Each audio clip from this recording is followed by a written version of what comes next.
السلام علیکم ورحمۃ اللہ وبرکاتہ۔ شب بارات فارسی زبان کا لفظ ہے جس کے معنی نجات پانے والی رات کے ہیں۔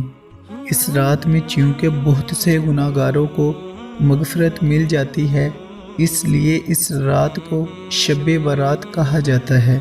حضرت عائشہ رضی اللہ عنہا سے مروی ہے کہ ایک رات آپ صلی اللہ علیہ وآلہ وسلم نے دریافت فرمایا کہ تجھے معلوم ہے یہ کون سی رات ہے؟ میں نے عرض کیا اللہ اور اس کے رسول ہی بہتر جانتے ہیں۔ تو آپ صلی اللہ علیہ وآلہ وسلم نے فرمایا یہ شعبان کی 15ویں شب ہے۔ اللہ رب العزت اس رات میں اپنے بندوں پر رحمت کی نظر فرماتے ہیں، بخشش چاہنے والوں کی مغفرت فرماتے ہیں، رحمت چاہنے والوں پر رحم فرماتے ہیں۔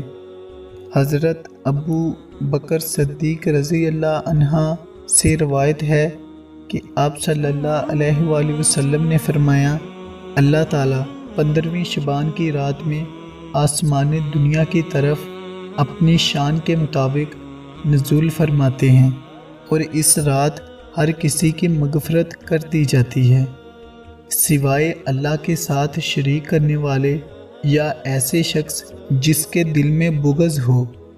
جزاک اللہ خیر۔